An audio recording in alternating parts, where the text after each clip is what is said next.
Ay naga jirtu nagaa fi jaalalli araarri waaqayyo hedduu fi kallattii lafa jirtanitti isiniif haa baay'atu obboleeyyan kiyya har'a ammoo kan dhufee fi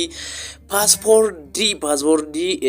sooshaal miidiyaa kamiinuu jechuudha kamiinuu kan silkii keessa irra fayyadamtan kamiinuu haala salphaadhaan argachuudhaaf kan tiiktookii ta'uu danda'a kan yuutuubii ta'uu danda'a googilii akkasuma feesbuukii ta'ee wal qabatee gizee tokkoon rakkina tokko malee argachuu akkamii akka dandeessanii isa sana waliin ilaalla jechuudha hordoftoota kiyya na hordofaa isin jedha viidiyoo kana jalqabuun dura laayik sheer gochuudhaan laayikii tuquudhaan na gargaara isiniin jedha viidiyoo kana hamma dhumaatti daawwadha baay'ee isaatti isin fayyada akka isin fayyadu abdii guddaan qaba jechuudha jalqaba googilii yookiin ammoo kiroomii keessan keessa dhattu yoo googilii qabaatan googilii irratti tuqtu yoo kiroomii qabaatan kiroomii irratti tuqtanii paaspoortii gubbaa olii kanarratti iddoo search jedhu sana Google Passport Manager kan jedhu isa barreeffattu jechuudha gubbaa kanarratti iddoo anamma irra oofaa isinitti agarsiisaa jiru sanarratti barreeffattu jechuudha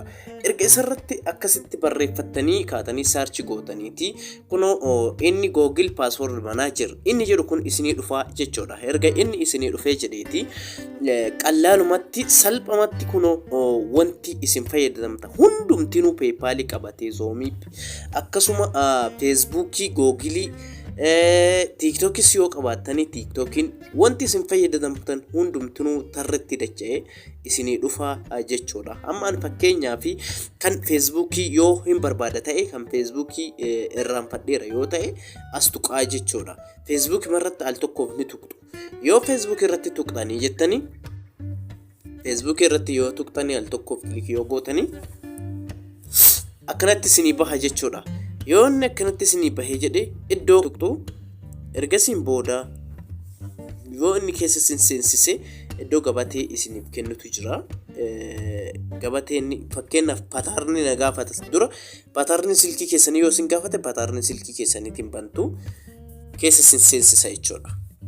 gaafa keessa seentanii jettanii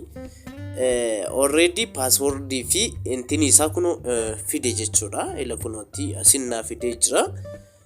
asitti paaspoortii isaatii naaf fide jira paaspoortii yoo jijjiirachuu barbaade editiidhaani yoo paaspoortii keessa laaluu yoo barbaadani iddoo fakkeenya mallattoo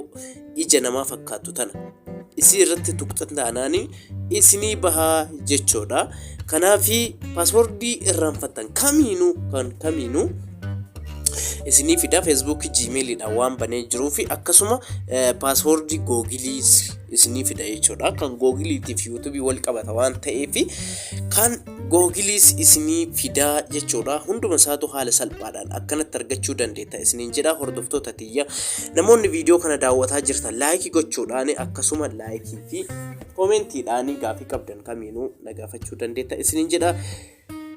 kanaafi turtii gaarii isiniif haa ta'u nagaa naa tura bye bye